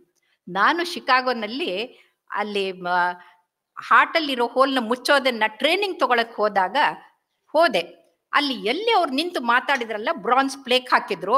ನಾನು ಓಡೋಡ್ಕೊಂಡು ಹೋಗಿ ನಿಂತ್ಕೊಂಡು ನನ್ನೊಂದು ಫೋಟೋ ತೆಗಿರಿ ಅಂತ ಹೇಳ್ಕೊಂಡು ನನ್ನ ಕ್ಯಾಮ್ರಾ ಕೊಟ್ಟು ತೆಗೆಸ್ಕೊತಾ ಇದ್ದು. ನನ್ನ ಸಂಭ್ರಮ ನೋಡ್ಬಿಟ್ಟು ಅಲ್ಲಿ ಗೈಡ್ ಹೇಳಿದ್ರು, there just 2 blocks away there is a Ramakrishna mission ಅಂತಂದ್ರು. ಅಲ್ಲಿ ಸ್ವಾಮಿ ವಿವೇಕಾನಂದ ಸ್ಟ್ರೀಟ್ ಅಂತ ಬೋರ್ಡ್ ಹಾಕಿದ್ದಾರೆ. ಅವ್ರು ಮಾತಾಡಿದ ಜಾಗಕ್ಕೆ ಅಲ್ಲಿ ಇಟ್ಟಿದ್ದಾರೆ. ಆದ್ರೆ ಇದು ಎಲ್ಲಕ್ಕೂ ಕಾರಣ ಅವ್ರ ತಾಯಂದ್ರು ಅಂತ ಯಾರಿಗೂ ಗೊತ್ತಿಲ್ಲ. ಆಮೇಲೆ ನಾನಲ್ಲಿ ರಾಮಕೃಷ್ಣ ಮಿಷನ್ಗೆ ಹೋದೆ. ಅವರು ಕರ್ಮಯೋಗದ ಬಗ್ಗೆ ಪ್ರವಚನ ಮಾಡ್ತಾ ಇದ್ರು ಅಲ್ಲಿ ಸ್ವಾಮೀಜಿಯವರು. ಪಿನ್ ಡ್ರಾಪ್ ಸೈಲೆನ್ಸ್, ಎಲ್ಲರೂ ಅಷ್ಟು ಮನಸ್ಸು ಕೊಟ್ಟು ಗಮನ ಕೊಟ್ಟು ಕೇಳ್ತಾ ಇದ್ರು. ನಾನು ಕೂತ್ಕೊಂಡೆ. ಎಲ್ಲ ಮುಗಿದ್ಮೇಲೆ ಎದ್ದು ಹೋಗ್ತಾ ಇದ್ರು. ಅಷ್ಟೇ ಶಾಂತವಾಗಿ ಹೊರಟಿದ್ರು. ಆಗ ಹಿಂದ್ಗಡೆಯಿಂದ ಯಾರು ನಮಸ್ಕಾರ ಅಂದ್ರು. ಯಾರು ಅಂತ ತಿರುಗಿ ನೋಡಿದ್ರೆ ಮಧ್ಯ ವಯಸ್ಸದವ್ರು ಒಬ್ರು, ಬಹಳ ಚೆನ್ನಾಗಿದ್ದವರು, ಸೀರೆ ಉಟ್ಕೊಂಡಿದ್ರು. ನಾನು ಸೋ ಅಂಡ್ ಸೋ ಅಂತ ಒಬ್ಬರು ಪೀಡಿಯಾಟ್ರಿಷಿಯನ್, ಮೈಸೂರು ಮೆಡಿಕಲ್ನಲ್ಲಿ ಓದ್ದವರು. ನಿಮಗೆ ಹೇಗೆ ಗೊತ್ತಾಯ್ತು ನಾನು ಕನ್ನಡದವಳು ಅಂತ ಕೇಳಿದೆ. ಅಯ್ಯೋ, ಅಷ್ಟು ಸುಂದರ ಮೈಸೂರು ಸಿಲ್ಕ್ ಸೀರೆ ನೋಡಿದ್ರೆ ಗೊತ್ತಾಗಲ್ಲೇ ಕನ್ನಡದವರು ಅಂತಂದು. ಇದು ಮಾತೆ ಅಂದ್ರೆ ಸೀರೆ, ಸೀರೆ ಅಂದ್ರೆ ಮಾತೆ. ಆದ್ರೆ ಇವತ್ತು ಅದನ್ನ ಬಿಟ್ಟು ಏನೇನೋ ಹಾಕೊಂಡು ಅವತಾರಗಳನ್ನ ನೋಡಕ್ಕಾಗೋದಿಲ್ಲ. ಯಾಕೆ ಅಂತಂದ್ರೆ ಸೀರೆ ಅಂತ ಅದು ಇನ್ನೊಂದು ಜಗತ್ತಿನಲ್ಲಿ ಇಲ್ಲ. ಅದು ಮೈಸೂರು ಸಿಲ್ಕ್ ಸೀರೆ ಅಂತ ಹೇಳ್ಬೋದು. ಆದ್ರೆ ಅಲ್ಲಿ ಉಪನ್ಯಾಸ ಮಾಡಿದವರು ಕೂಡ ಕನ್ನಡದವರು ಅಂತಂದ್ರು. ನಾನು ಹೋಗಿ ನಮಸ್ಕಾರ ಮಾಡಿದೆ. ಅದ್ ನೋಡಿದ್ರೆ ಅವರು ಕೂಡ ಕನ್ನಡದವರು. ಆ ತಾಯಿ ಆ ಇಬ್ರು ಲವಕುಶ ಅನ್ನೋ ಮಕ್ಕಳನ್ನ ಆಶ್ರಮಕ್ಕೆ ಬಿಟ್ಟಿದ್ದಾರೆ ಅಂದ್ರೆ ಆ ಎಂಥ ತಾಯಂದಿರಿರ್ಬೇಕು. ಆ ತಾಯಂದ್ರಿಗೆ ನಾವು ನಮಸ್ಕಾರ ಮಾಡ್ಬೇಕು. ಸಿದ್ದೇಶ್ವರಪ್ಪ ಅವರ ತಾಯಿಗೆ ನಮಸ್ಕಾರ ಮಾಡ್ಬೇಕು. ಇಲ್ಲಿ ಸ್ವಾಮಿಗಳಾಗಿ ಮಠಾಧೀಶರಾಗಿ ಮಠದನ್ನು ನಡೆಸುವಂಥವ್ರು, ಸನ್ಮಾರ್ಗವನ್ನ, ಸದ್ಭಕ್ತಿಯನ್ನ, ಸದ್ವಿಚಾರವನ್ನ ನಡೆಸುವಂಥವ್ರನ್ನ ಬೆಳೆಸಿದಂಥ ಆ ತಾಯಂದ್ರಿಗೆ ನಾವು ನಮೋ ನಮಃ ಅನ್ಬೇಕು. ಇದು ಬಹಳ ಮುಖ್ಯ. ಆದ್ರೆ ಇವತ್ತಿನ ತಾಯಂದ್ರು ಏನ್ ಮಾಡ್ತಾ ಇದ್ದಾರೆ? ಸರಿ ಓದ್ತೋ ಇಲ್ಲೋ, ಬಾ ಬಿಡು, ಅದು ಬಿಡು, ಇದು ಬಿಡು ಅಂತ ಹೇಳ್ಕೊಂಡು ಓದು ಓದು ಓದು ಓದು ಓದು ಓದು ಅಂತಂದು ಕೂಚಂಭಟ್ರ ತರ ಮಾಡ್ತಾ ಇದ್ದಾರೆ. ಎಷ್ಟ್ರ ಮಟ್ಟಿಗೆ ಅಂದ್ರೆ 100ಕ್ಕೆ 100 ಬರ್ಬೇಕು, 99 ಬರ್ಬೇಕು. ಅದಕ್ಕೆ ಏನಾಗಿದೆ ಅಂತಂದ್ರೆ, ಒಬ್ಳು ಗಂಡನಿಗೆ ಕಾಫಿ ತಂದು ಕೊಟ್ಟು, ಪೇಪರ್ ಓದ್ತಾ ಇದ್ದ ಗಂಡ ಕಾಫಿ ತಂದು ಕೊಟ್ಟು ರೀ ಅಂತಂದ್ಲು. ಏನೇ ಅಂತಂದ್ಲು. ಪಕ್ಕದ ಮನೆ ಪಂಕಜನ್ ಮಗಳು ಪ್ರೀತಿ ನೋಡ್ರಿ 100ಕ್ಕೆ 98 ಅಂತೆ ಅಂತ. ಹೌದೇನೆ, 2 ಮಾರ್ಕ್ಸ್ ಯಾಕೆ ಬಿಟ್ಟು ಬಂದ್ಲಂತ. ಅದು ನಿಮ್ಮ ಕುಮಾರ್ ಕಂಠೀರವನ್ಗೆ ಬಿಟ್ಟು ಬಂದಿದ್ದಾಳೆ ಅಂತ. ಅಂದ್ರೆ ಅವ್ರ ಮಗನ್ಗೆ 2 ಮಾರ್ಕ್ಸ್ ಬಂದಿದ್ಕೆ ಆ ತಾಯಿಗೆ ದುಃಖ ಆಗ್ತಾ ಇದೆ. ಪಕ್ಕದ ಮನೆಯವ್ರು 98 ಅನ್ನೋದಕ್ಕೆ ಹೊಟ್ಟೆ ಕಿಚ್ಚು ಬೇರೆ.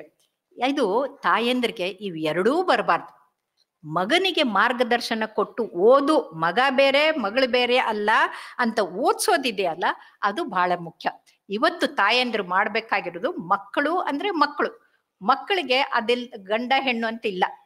ಅದೇ ತರ ಆತ್ಮಕ್ಕೆ ಗಂಡು ಹೆಣ್ಣು ಅಂತ ಇಲ್ಲ ಅಂತ ಶರಣರು ಹೇಳ್ತಾರೆ. ಹಾಗಾಗಿ ಹೆಣ್ಣಾಗ್ಲಿ ಗಂಡಾಗ್ಲಿ ಓದಿಸ್ಬೇಕು. ಆದ್ರೆ ಅವರನ್ನ ಮಾರ್ಕ್ಸ್ ತೆಗೆಯೋ ಮಾರ್ಕ್ಸ್ವಾದಿಗಳನ್ನ ಮಾಡಬಾರ್ದು, ಮಾನವವಾದಿಗಳನ್ನ ಮಾಡಬೇಕು. ಅಂತಂದ್ರೆ ಜ್ಞಾನ ಮುಖ್ಯ, ಜ್ಞಾನ ಯೋಗ ಮಂದಿರಕ್ಕೆ ಬರೋದು ಮುಖ್ಯ, ಅಲ್ಲಿ ಸುತ್ತಾಡ್ಕೊಂಡು ಟೈಮ್ ವೇಸ್ಟ್ ಮಾಡೋದಲ್ಲ ಅನ್ನೋದು ಅರ್ಥ ಮಾಡ್ಕೋಬೇಕು. ನಮ್ಮ ಅಜ್ಜಿ ನನಗೆ 98 ಬಂದ್ರೆ, ಅಜ್ಜಿ ನಂಗೆ 98 ಬಂದದ ಅಜ್ಜಿ ಅಂತಂದ್ರೆ, 2 ಯಾಕೆ ಮಾರ್ಕ್ಸ್ ಬಿಟ್ಟು ಬಂದೆ, ನಾನ್ ಶಾಲೆಗೆ ಹೋಗಿದ್ರೆ 100ಕ್ಕೆ 101 ತಗೊಳ್ತಾ ಇದ್ದೆ ಅಂತ ನಮ್ಮ ಅಜ್ಜಿ ಅಂತ ಇದ್ಲು. ಅಂದ್ರೆ ಅದು ಛಲ ಬೇರೆ, ಹೊಟ್ಟೆ ಕಿಚ್ಚು ಬೇರೆ. ಸೊ ಹೊಟ್ಟೆ ಕಿಚ್ಚು ಅನ್ನೋದ ಬಿಡಬೇಕು. ಯಾಕಂದ್ರೆ ಜಗತ್ತಿನಲ್ಲಿ ಎಲ್ಲಾ ಕಾಯಿಲೆಗಳಿಗೆ ಮದ್ದಿದೆ, ಹೊಟ್ಟೆ ಕಿಚ್ಚಿಗೆ ಮದ್ದಿಲ್ಲ. ಮೊದಲು ಮಾತೇರು ಮಾಡ್ಬೇಕಾಗಿರೋದು ಹೊಟ್ಟೆ ಕಿಚ್ಚನ್ನ ಬಿಟ್ಟು ತಾವು ಮಾಡುವ ಕರ್ತವ್ಯದ ಕಡೆಗೆ ಗಮನ ಕೊಟ್ರೆ ಅದು ಒಳ್ಳೇದಾಗತ್ತೆ. ಇದನ್ನ ಅಪ್ಪಾಜಿಯವರು ಎಷ್ಟೋ ಸಲ ತಮ್ಮ ಪ್ರವಚನದಲ್ಲಿ ಕತೆ ಹೇಳಿದ್ದಾರೆ. ಅದು ಯಾವುದು ಅಂತಂದ್ರೆ ಥಾಮಸ್ ಎಡಿಸನ್ ಆಳ್ವ ಕತೆನ ಅಪ್ಪಾಜಿಯವರು ಬಹಳ ಚೆನ್ನಾಗಿ ಹೇಳ್ತಾ ಇದ್ರು. ಥಾಮಸ್ ಎಡಿಸನ್ ಆಳ್ವಾಗೆ ಕಿವಿ ಕೇಳ್ತಾ ಇರ್ಲಿಲ್ಲ, ಸ್ವಲ್ಪ ಕೆಪ್ಪೆ. ಆದ್ಮೇಲೆ ಕುತೂಹಲ ಜಾಸ್ತಿ, ಪ್ರಶ್ನೆ ಕೇಳ್ತಾ ಇದ್ದ. ಅದಕ್ಕೆ ಅವರು ಟೀಚರ್ಗಳಿಗೆ ಸಿಟ್ಟು ಬರೋದು. ಯಾರಾದ್ರೂ ಪ್ರಶ್ನೆ ಕೇಳಿದ್ರೆ ಸಿಟ್ಟು ಬರುತ್ತೆ. ಆದ್ರೆ ಪ್ರಶ್ನೆ ಕೇಳದೆ ಇದ್ರೆ ಮಕ್ಕಳಿಗೆ ಕಲಿಯೋದೇ ಇಲ್ಲ. ಪ್ರಶ್ನೆಯನ್ನ ಕೇಳಬೇಕು. ಪ್ರಶ್ನೆ ಕೇಳಿ ಅದ್ರ ಉತ್ತರ ಪಡೆದ್ರೆ ಅವ್ರ ವಿದ್ಯೆ ಬುದ್ಧಿ ಹೆಚ್ಚಾಗತ್ತೆ. ಹಾಗಾಗಿ ಆ ಪ್ರಶ್ನೆ ಕೇಳಿದ್ದಕ್ಕೆ ಆ ಕೆನ್ನೆಗೆ ಒಂದು ಕಪಾಳ ಗೆಡ್ಡಿಗೆ ಹೊಡೆದು, ಹೋಗು ನಿಮ್ಮ ಅವನ್ ಕೊಡು ಅಂತ ಚೀಟಿ ಕೊಟ್ರು. ಆಗ ಆ ತಾಯಿಗೆ ಎಷ್ಟು ದುಃಖ ಆಯ್ತು ಅಂದ್ರೆ, ನಮ್ಮ ಆಯಿ ತರ ಅವಳು ಛಲಗಾರ್ತಿ. ಇವತ್ತು ನಿನ್ನ ಕೆನ್ನೆಗೆ ಹೊಡೆದಿದ್ದಾರಲ್ಲ, ತಡಿ ಅಂತ ಹೋಗಿ ಟೀಚರ್ ಹೇಳ್ತಾರೆ, today you have beaten slap my son, tomorrow one day you see my son will show light to the whole world ಅಂತ ಅಲ್ಲಿ ಅವ್ರಿಗೆ ಇದನ್ನ ಹಾಕಿ ಬರ್ತಾಳೆ, ಸವಾಲ್ ಹಾಕಿ. ಮಗನನ್ನ ಹೇಗೆ ಬೆಳೆಸ್ತಾಳೆ ಅಂದ್ರೆ, ಈ ಇಡೀ ಶತಮಾನದಲ್ಲಿ ಅವನಂಥ ವಿಜ್ಞಾನಿ ಇನ್ನೊಬ್ನು ಇಲ್ಲ, ಅಷ್ಟು ಸಂಶೋಧನೆಯನ್ನ ಮಾಡ್ತಾರೆ. ಇವತ್ತೇನು ನಮ್ಮ ಮುಂದೆ ಈ ಬೆಳಕು ಕಾಣ್ತಾ ಇದೆಯಲ್ಲ, ಅಪ್ಪಾಜಿಯವರು ಕಣ್ಣು ಕುಕ್ತದೆ ರೀ, ನಾವು ಕೆಳಗೆ ಕೂತ್ಕೊಳ್ತೀವಿ ಅಂತ ಇದ್ರು. ಈ ಕಣ್ಣು ಕುಕ್ಕುವಂತ ಬೆಳಕು ತೋರಿಸ್ತಂತೆ ಥಾಮಸ್ ಎಡಿಸನ್ ಆಳ್ವ. ಅವನು ತಾಯಿಯಿಂದ ಎಷ್ಟು ಕಲ್ತಿರ್ತಾನೆ ಅಂದ್ರೆ, ತಾಳ್ಮೆಯನ್ನೂ ಕಲ್ತಿರ್ತಾನೆ, ಅದ್ರ ಜೊತೆಗೆ ಸಾಧನೆ ಮಾಡೋ ಛಲವನ್ನು ಕಲ್ತಿರ್ತಾನೆ. 1000 ಸಲ ಪರೀಕ್ಷೆ ಮಾಡಿ 1001ನೇ ಸಲ ಬಲ್ಬಲ್ಲಿ ಲೈಟ್ ಬರೋದನ್ನ ಕಡಿದು ಬಲ್ಬನ್ನ ತನ್ನ ಶಿಷ್ಯನಿಗೆ ಕೊಟ್ಟು, ಹೋಗು ಮೇಲ್ಗಡೆಗೆ ಹೋಗಿ ಸಾಕೆಟ್ಗೆ ಹಾಕು ಅಂತ ಕಳಿಸ್ಕೊಡ್ತಾನೆ. ಅವನು ಸಂಭ್ರಮದಿಂದ ಓಡ್ತಾ ಹೋಗಿ ಬಿದ್ದ, ದಬ್ ಅಂತ ಕೈಯಲ್ಲಿರೋ ಬಲ್ಬು ಒಡೆದೋಯ್ತು. ಇನ್ಯಾರಾದ್ರೂ ಆದ್ರೆ, ಯಾಕೋ ಹೇಳಿದ ಅರ್ಥ ಆಗೋದಿಲ್ವೇನೋ, ಹಿಂಗ್ಯಾಕೋ ಬಿದ್ದೆ ಅಂತ ಬೈತಾ ಇದ್ರು. ಆದ್ರೆ ಥಾಮಸ್ ಎಡಿಸನ್ ಆಳ್ವ ತಾಯಿಯಿಂದ ಕಲ್ತಿದ್ದ ತಾಳ್ಮೆ ಅನ್ನೋದು ಅತೀ ದೊಡ್ಡವಾದ ಒಂದು ಸದ್ಗುಣ. ಅವರು ಪರವಾಗಿಲ್ಲ, no problem, 1000 times we have tried, we'll make one more bulb ಅಂತಂದು ಇನ್ನೊಂದು ಬಲ್ಬ್ ಮಾಡಿ, ಮಾರನೇ ದಿನ ಇನ್ಯಾರಾದ್ರೆ, ನೀನು ಓಡಿ ಹೋಗಿ ಬೀಳ್ತೀಯ, ಎಲ್ಲ ಹೊಡಿತೀಯ, ನಿನ್ಗಾಗೋದಿಲ್ಲ ಬಾ ಅಂತಿದ್ರು. ಹಾಗಂದ್ರೆ ಅವರ ಧೈರ್ಯ ಕುಂದು ಹೋಗ್ಬಿಡುತ್ತೆ, ಅವ್ರ ಸೆಲ್ಫ್ ಕಾನ್ಫಿಡೆನ್ಸ್ ಹೊಟ್ಟಾಗತ್ತೆ. ಇವರು just go and put it again ಅಂತ ಮತ್ತೆ ಪ್ರೀತಿ ಅಂತ ಹೇಳಿದ್ರು. ಈ ತಾಳ್ಮೆ ಅನ್ನೋದಿದೆಯಲ್ಲ, ಅದನ್ನ ತಾಳ್ಮೆಯ ಸ್ವರೂಪವೇ ತಾಯಂದ್ರು. ಆ ತಾಯಂದ್ರು ಮಕ್ಕಳಿಗೆ ಕಲಿಸ್ಬೇಕಾಗಿರೋದು ಇದು ತಾಳ್ಮೆ. ಇವತ್ತು ನೀವು ನಿಮ್ಮ ಹೆಣ್ಣು ಮಕ್ಕಳಿಗೆ ತಾಳ್ಮೆಯನ್ನ ಕಲಿಸ್ಕೊಡದೇ ಇದ್ರೆ, ನಾಳೆ ಮದುವೆ ಮಾಡ್ಕೊಂಡು ಹೋದ ಗಂಡು ಮನೆಯಲ್ಲಿ ಅವರು ತಾಳೋದಿಲ್ಲ, ಬಾಳೋದಿಲ್ಲ, ವಾಪಸ್ ಮನೆಗೆ ಬರ್ತಾರೆ, ಇಲ್ಲ ಆತ್ಮಹತ್ಯೆ ಮಾಡ್ಕೊಳ್ತಾರೆ. ಹಾಗಾಗಿ ತಾಯಂದ್ರು ಮೊದಲು ಮಕ್ಕಳಿಗೆ ಕಲಿಸ್ಬೇಕಾಗಿರೋದು ತಾಳುವ ಶಕ್ತಿ. ಆದ್ರಿಂದ ಮಾತೆ ಅಂದ್ರೆ ಮಾತೆಯ ಮಡಲು ಕರುಣೆಯ ಕಡಲು. ಸಾಮಾನ್ಯ ವ್ಯಕ್ತಿಯನ್ನ ಅಸಾಮಾನ್ಯ ವ್ಯಕ್ತಿಯಾಗಿ ಬೆಳೆಸೋ ಸಾಮರ್ಥ್ಯ ಇರುವಂಥವ್ರು ಅವರು ಗುರುವಿನ ಸ್ಥಾನದಲ್ಲೂ ಇರ್ತಾರೆ. ಹಾಗಾಗಿ ಗುರುವಿನ ಮೊದಲ ಹಾಸಿಗೆ ಅಂದ್ರೆ ಮಗುವಿನ ಮೊದಲ ಹಾಸಿಗೆ ಯಾವುದು ಅಂತಂದ್ರೆ ತಾಯಿಯ ಗರ್ಭಕೋಶ. ಅದರಲ್ಲಿ ಗರ್ಭದಲ್ಲಿ ಬೆಚ್ಚಿಗೆ 9 ತಿಂಗಳು ಮಲ್ಕಿರುತ್ತೆ. ಯಾವುದು ಜಗತ್ತಿನ ಯಾವುದೂ ಗೊತ್ತಿಲ್ಲ, ಆರಾಮಾಗಿ ಬೆಳೀತಾ ಹೋಗುತ್ತೆ. ಆದರೆ ಈಗ ವೈಜ್ಞಾನಿಕವಾಗಿ ಗೊತ್ತಾಗಿದೆ, ಗರ್ಭದಲ್ಲಿರೋ ಮಗುಗೂ ಕೇಳಿಸುತ್ತೆ. ತಾಯಿ ಉತ್ತಮವಾಗಿದ್ರೆ ಆ ಮಗುವಿನ ಮನಸ್ಸು ಕೂಡ ಉತ್ತಮವಾಗುತ್ತೆ, ಅದು ಕೂಡ ಚೆನ್ನಾಗಿ ಬೆಳೆಯುತ್ತೆ ಅಂತ. ತಾಯಿ ಏನು ಕುಡಿಯೋಕ್ ಶುರು ಮಾಡಿದ್ರೆ, ಸಿಗರೇಟ್ ಸೇದಿ ಡ್ರಗ್ ತಗೊಂಡ್ರೆ ಆ ಮಗುವಿಗೆ ಫೀಟಲ್ ಆಲ್ಕೋಹಾಲಿಕ್ ಸಿಂಡ್ರೋಮ್ ಆಗುತ್ತೆ, ಆ ಹುಟ್ಟೋ ಮಗುಗೆ ಹಾರ್ಟಲ್ಲಿ ಹೋಲ್ ಆಗತ್ತೆ ಅಂತ ಇವತ್ತು ನಾವು ನೋಡಿದೀವಿ. ಹಾಗಾಗಿ ಇವತ್ತಿನ ತಾಯಂದ್ರು ಕಲಿಬೇಕಾಗಿದ್ದು ಏನಂದ್ರೆ, ಸದ್ಗುಣಗಳ ಆಗರವಾಗಿ ನೀವಿದ್ರೆ ನಿಮ್ಮ ಹುಟ್ಟೋ ಮಕ್ಕಳು ಕೂಡ ಒಳ್ಳೇದಾಗ್ತಾರೆ. ಹಾಗಾಗಿ ತಾಯಿಯ ಮೊದಲ ಮಗುವಿನ ಆಹಾರ ಯಾವ್ದಂದ್ರೆ ತಾಯಿಯ ಮೊಲೆ ಹಾಲು. ಇದಕ್ಕೆ ನಾವು ವೈದ್ಯರು ಅಮೃತ ಅಂತ ಕರಿತೀವಿ. ಅದು ಫಸ್ಟ್ ಕೊಲೆಸ್ಟ್ರಾಲ್ ಬಂದಿದ್ದು ಆ ಮಗುವಿಗೆ ಜೀವನ ಪರ್ಯಂತ ಇಮ್ಯುನಿಟಿ ಕೊಡುತ್ತೆ. ಅಂದ್ರೆ ಮಗು ಗಟ್ಟಿಯಾಗಿರುವಂಥದ್ದು, ಅಂಥ ಶಕ್ತಿ ತಾಯಿ ಹಾಲಿಗಿದೆ. ಆದ್ರೆ ಅದನ್ನ ಬಿಟ್ಟು ಬಾಟ್ಲ್ ಹಾಲು ಕೊಡೋಕ್ ಶುರು ಮಾಡ್ತಾರೆ, ಆ ಮಗು ಇದಾಗುತ್ತೆ. ಹಾಗಾಗಿ ಪಿಕ್ಚರ್ ನಲ್ಲಿ ಕೇಳ್ತಾರಲ್ಲ, ಮಾಕ ದೂದ್ ಪಿಯಾ ಆಯ್ತು ಆಜಾವ್ ಅಂತಾರೆ. ಅಂದ್ರೆ ತಾಯಿ ಹಾಲನ್ನ ಯಾರು ಕುರಿತಾರೋ ಅವರು ಧೈರ್ಯವಂತರು, ಶೂರರು ಆಗ್ತಾರೆ ಅಂತಂದು. ಹಾಗಾಗಿ ತಾಯಿಯ ಮಗುವಿನ ಮೊದಲ ವಾಹನ ಯಾವುದು ಅಂದ್ರೆ ತಾಯಿಯ ಕಂಕುಳ.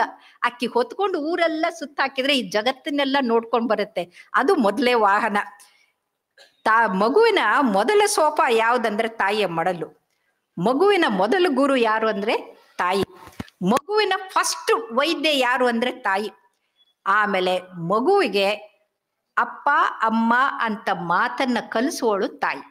ಮಾತೆ ಜ್ಯೋತಿರ್ಲಿಂಗ ಅಂತೀವಿ, ಆ ಮಾತನ್ನ ಕಲಿಸುವಂಥವಳು ತಾಯಿ.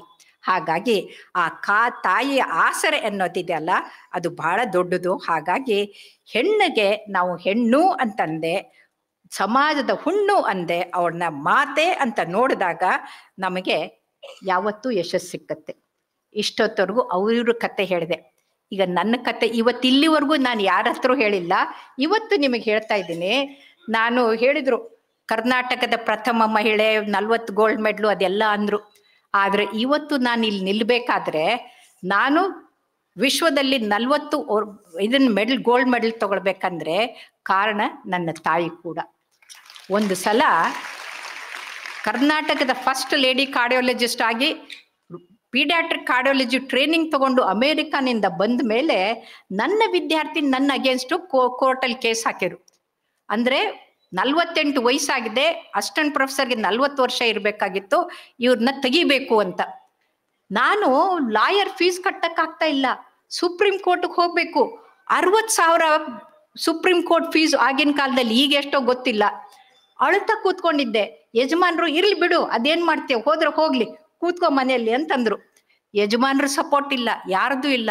ನಮ್ಮವ್ವ ಬಂದಿದ್ಲು, ಆಕಳ ಹಾಲು ಮಾರಿ ಸಗಣಿ ಕುಳ್ಳು ಬಡಿದು ಇಡೀ ಜೀವನ ಕೂಡಿಟ್ಟ ದುಡ್ಡನ್ನ 64,000 ಕೊಟ್ಟು ಹೋಗು, ಇಷ್ಟು ಓದಿದವಳು ಅಳ್ತಾ ಕೂತ್ಕೊಳ್ತೀಯ, ಹೋಗು ಫೈಟ್ ಮಾಡು ಅಂತ ಹೇಳಿದ್ರು. ಇದು ತಾಯಂದ್ರು ದೇವ್ರಲ್ದ ಹೆಂಗ್ ಹೇಳ್ತೀಯ. ಹಾಗಾಗಿ ತಾಯಿ ಅನ್ನೋದು ಅಷ್ಟಿಷ್ಟಲ್ಲ.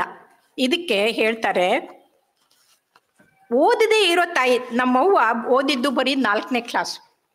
ಏನೂ ಓದದೇ ಇರೋ ಹಳ್ಳಿ ಹೆಣ್ಮಗಳು ಕೂಡ ಹೇಳ್ತಾಳೆ, ಆಚಾರಕ್ಕೆ ಅರಸನಾಗು, ನೀತಿಗೆ ಪ್ರಭುವಾಗು, ಮಾತಿಗೆ ಚೂಡಾಮಣಿಯಾಗು, ನನ್ನ ಕಂದ ಜ್ಯೋತಿಯೇ ಆಗು ಜಗಕ್ಕೆಲ್ಲ ಅಂತ ಹರಿಸ್ತಾಳೆ. ಇದು ತಾಯಿಯ ಮಹತ್ವ. ಆದರೆ ಇವತ್ತೇನಾಗಿದೆ, ತಾಯಿ ಆಗ್ಬೇಕಾದವರು ಇನ್ನೂ ಕಾಲೇಜಲ್ಲಿ ಓದ್ತಾ ಇದ್ದಾರೆ, ತಪ್ಪು ದಾರಿಗೆ ಹೋಗ್ತಾ ಇದ್ದಾರೆ. ನಾನು ಕಾರ್ಡಿಯಾಲಜಿಕಲ್ ಸೊಸೈಟಿ ಪ್ರೆಸಿಡೆಂಟ್ ಆದಾಗ 10,000 ಸಿಗ್ನೇಚರ್ ತಗೊಂಡು ಇದನ್ನ ಗವರ್ನರ್ ಕೊಟ್ಟು, ಈ ಸಿಗರೇಟ್ ಪ್ಯಾಕೆಟ್ ಮೇಲೆ ಇಂಜೂರಿಯಸ್ ಟು ಹೆಲ್ತ್ ಅನ್ನೋ ಬದಲು ಕ್ಯಾನ್ಸರ್ ಪಿಕ್ಚರ್ ಬರೋ ಹಾಗೆ ಮಾಡಿದವಳು. ಹಾಗಾಗಿ ಅಲ್ಲಿ ನಿಮ್ಹ್ಯಾನ್ಸಿಗೆ ಟೊಬ್ಯಾಕೋ ಫ್ರೀ ಕರ್ನಾಟಕ ಅಂತ ಮಾಡಕ್ ಹೋದಾಗ ಅಲ್ಲಿ ನೋಡ್ತೀನಿ ಫೀಮೇಲ್ ಡಿ ಅಡಿಕ್ಷನ್ ವಾರ್ಡ್. ಅಂದ್ರೆ ಬೆಂಗಳೂರಲ್ಲಿ ಹೆಣ್ಮಕ್ಳು ಎಷ್ಟು ಅಡಿಕ್ಷನ್ ಆಗಿದೆ ಅಂದ್ರೆ, ಕುಡಿತಕ್ಕೆ, ಸಿಗರೇಟ್ಗೆ, ಡ್ರಗ್ಸ್ಗೆ. ನೀವು ನೋಡಿರ್ಬೋದಲ್ಲ, ಫಿಲ್ಮ್ ಆಕ್ಟರ್ದು ಹೆಂಡತಿ ಅವರೆಲ್ಲರೂ ಸತ್ತಿದ್ದೆ ಡ್ರಗ್ಸ್ ಇಂದ. ಹಾಗಾಗಿ ಇದನ್ನು ನೋಡಿ ಗಾಬರಿ ಆಯ್ತು. ಅದಕ್ಕಿಂತ ಹೆಚ್ಚು ಗಾಬರಿ ಆಗಿದ್ದು ಯಾವುದು ಅಂದ್ರೆ, ನಮ್ಮ ಶಶಿಕಲಾ ಅಕ್ಕ ಅವ್ರು ಅಲ್ಲೇ ಕೂತಿದ್ದಾರೆ. ಅವರು ಫೋನ್ ಮಾಡಿ ಸತ್ಸಂಗದ ನಂತರ ಹೇಳಿದ್ರು, ಜ್ಞಾನ ಯೋಗಾಶ್ರಮದ ಹತ್ತಿರದಲ್ಲೇ ಇರೋ ಲೇಡೀಸ್ ಹಾಸ್ಟೆಲ್ನಲ್ಲಿ ಕುಡಿದು ಹುಡುಗಿಯರು ಬಾಟ್ಲ್ ತಗೊಂಡು ಜಗಳಾಡಿದ್ದಾರೆ ಅಂತ. ಎಂಥ ಕರ್ಮ ಬಂತು, ಏನಾಗಿದೆ ನಮ್ಮ ಸಮಾಜಕ್ಕೆ ಅಂತ. ಯಾವ ತಾಯಿ ಮಾತೃ ದೇವೋಭವ ಆಗ್ಬೇಕಾಗಿದ್ರೋ ಅವರು ದೆವ್ವೋಭವ ಆಗಕ್ಕೆ ಹೋಗ್ತಾ ಇದ್ದಾರೆ. ದೇವ ಅಲ್ಲ, ದೆವ್ವ ಆಗ್ತಾ ಇದ್ದಾರೆ. ಯಾಕೆ?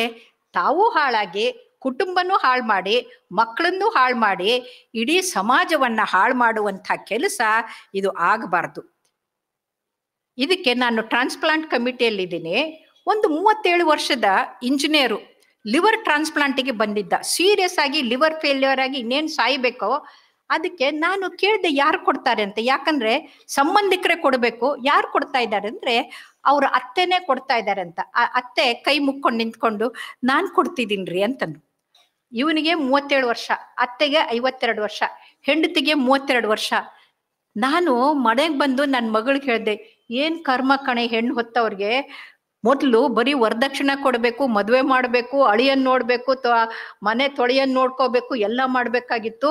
ಈಗ ಲಿವರು ಕೊಡ್ಬೇಕಾಗಿರೋ ಕರ್ಮ ಬಂದ್ಬಿಟ್ಟಿದೆಯಲ್ಲ ಅಂತಂದು. ಅದಕ್ಕೆ ನನ್ನ ಮಗಳು ಹೇಳಿದ್ಲು, ಅಮ್ಮ ನೀನು ಬರೀ ಆಶ್ರಮಕ್ಕೆ ಗುರುಗಳು, ಅವ್ರ ಗುರುಗಳು, ಜಗದ್ಗುರುಗಳು ಅಂತ ಓಡಾಡ್ತಿರ್ತೀಯ, ನೀನು ಜಗತ್ತು ಗೊತ್ತಿಲ್ಲ. ಇವತ್ತು ಹೆಂಗಾಗಿದೆ ಅಂದ್ರೆ ಹೆಣ್ಮಕ್ಳು ಕುಡಿಯೋಕ್ ಶುರು ಮಾಡಿದ್ದಾರೆ. ಮುಂದೆ ಇನ್ನು 10 ವರ್ಷಕ್ಕೆ ಲಿವರ್ ಕೊಡಕ್ಕೆ ಅತ್ತೆನೂ ಇರೋದಿಲ್ಲ, ಕತ್ತೆನೂ ಇರೋದಿಲ್ಲ, ಯಾರೂ ಇರೋದಿಲ್ಲ ಅಂತ. ಇದು ಇವತ್ತಿನ ದುಸ್ಥಿತಿ ಆಗಿದೆ. ಆದರೆ ಸನ್ಮಾರ್ಗವನ್ನ ಹೇಳೋದು ನಮ್ ಕೆಲಸ. ಅವ್ರು ಮಾಡ್ತಾರೋ ಬಿಡ್ತಾರೋ ಅವ್ರಿಗೆ ಬಿಟ್ಟಿದ್ದು. ಅಪ್ಪ ಅವ್ರು ಯಾವಾಗ್ಲೂ ಹೇಳ್ತಾ ಇದ್ರು, ಇದು ಇದು ಒಳ್ಳೇದು, ಇದು ಕೆಟ್ಟದು ಅಂತ. ಆದ್ರೆ ಯಾವತ್ತು ಇದನ್ನೇ ಮಾಡ್ರಿ, ಹಂಗೆ ಮಾಡ್ರಿ, ಹಿಂಗೆ ಮಾಡ್ರಿ ಅಂತ ಅವ್ರು ಯಾವತ್ತೂ ಹೇಳ್ತಾ ಇರ್ಲಿಲ್ಲ. ಯಾಕಂದ್ರೆ ಕೃಷ್ಣ ಪರಮಾತ್ಮನು ಕೂಡ ಕೊನೆ ಶ್ಲೋಕದಲ್ಲಿ ಹೇಳ್ತಾನೆ, ಎಲ್ಲಾ ಜ್ಞಾನವನ್ನ ಕೊಟ್ಟು ನಿಮಗ್ ಬಿಟ್ಟಿದ್ದು ಅಂತ. ಇವತ್ತು ಹುಡುಗಿಯರು ಬಂದಿದ್ದಾರೆ, ಬಹಳ ಸಂತೋಷ ಆಯ್ತು. ನಾನು ಯಾಕೆ ಅವ್ರನ್ನ ದೀಪ ಹಚ್ಚಕ್ ಕರೆದೆ ಅಂದ್ರೆ, ಗುರುಗಳಿಗೆ ಹೇಳಿದೆ, ಮುಂದೆ ಮಾತೃ ದೇವೋಭವನ್ನ ನಡೆಸ್ಕೊಂಡು ಹೋಗುವಂಥವ್ರು ಮುಂದಿನ ಮಾತೆಯವರು. ಅವರು ಕಲಿಬೇಕು. ಅವರು ಕಲ್ತರು ಅಂದ್ರೆ ಇವತ್ತು ಜ್ಞಾನ ಯೋಗಾಶ್ರಮದಲ್ಲಿ ಪ್ರಾರಂಭ ಆದ ಈ ಅಲೆ ಇಡೀ ಕರ್ನಾಟಕದಲ್ಲಿ ಹಬ್ಬಿ ಮಾತೆಯರು ಮಾದೇವಿಗಳು ಆಗ್ಬೇಕು ಅನ್ನೋದು ನನ್ನ ಇಚ್ಛೆ. ಒಂದ್ಸಲ ಬೆಳಗಾವಿ ನಾವು ಏರ್ಪೋರ್ಟ್ ಅಲ್ಲಿ ಕೂತ್ಕೊಂಡಾಗ ಫಿಲ್ಮ್ ಆಕ್ಟರ್ ಬಂದ್ರು. ಎಲ್ಲರೂ ಸರ್ ಸರ್ ಸರ್ ಸರ್ ಅಂತ ಸೆಲ್ಫಿ ತಕೊಳ್ತಾ ಇದ್ರು. ಅವ್ರು ಬಂದು ನನ್ನ ಪಕ್ಕಕ್ಕೆ ಕೂತ್ಕೊಂಡ್ರು. ಕೂತ್ಕೊಂಡ್ಬಿಟ್ಟು ಮೇಡಮ್ ಅಂತಂದು ನಮಸ್ಕಾರ ಮಾಡಿ ಒಂದ್ ಸೆಲ್ಫಿ ಅಂತಂದ್ರು. ನನಗೆ ಆಶ್ಚರ್ಯ ಆಯ್ತು. ಎಲ್ಲರೂ ಅವ್ರ ಸೆಲ್ಫಿ ತಕೊಳ್ತಾ ಇದ್ದಾರೆ, ಇವ್ರು ನನ್ನ ಕಡೆಗೆ ಸೆಲ್ಫಿ ಕೇಳ್ತಾ ಇದಾರಲ್ಲ ಅಂತ ಸ್ಮೈಲ್ ಕೊಟ್ಟೆ, ಕೇಳಕ್ ಹೋಗ್ಲಿಲ್ಲ. ಆಮೇಲೆ ಅವರೇ ಹೇಳಿದ್ರು, ಮೇಡಮ್ ನಿಮ್ದೊಂದು ಟಿವಿ ಪ್ರೋಗ್ರಾಮ್ ನೋಡಿದೆ, ಅದರಲ್ಲಿ ನೀವು ಕುಡಿತದಿಂದ ಏನೇನಾಗತ್ತೆ, ಸಿಗರೇಟಿಂದ ಏನಾಗುತ್ತೆ ಅಂತ ಹೇಳಿದ್ರಿ. ಅವತ್ತಿಂದ ಕುಡಿಯೋದು, ತಿನ್ನೋದು, ಸೇದೋದು ಎಲ್ಲ ಬಿಟ್ಟೆ, ನಾನು ಬದುಕೊಂಡೆ. ರಾಷ್ಟ್ರಪತಿಯಿಂದ ಅವಾರ್ಡ್ ಬಂತು, ಆದ್ರೆ ನನ್ನ ಜೊತೆಗಿನವರು ಆಗ್ಲೇ ಮೇಲ್ ಹೋದ್ರು ಅಂದ್ರು. ಇದು ಒಳ್ಳೆಯದನ್ನ ಹೇಳೋದು ನಮ್ಮ ಧರ್ಮ, ಅದನ್ನ ಕಲಿಯೋದು ನಿಮ್ಮ ಕರ್ಮ.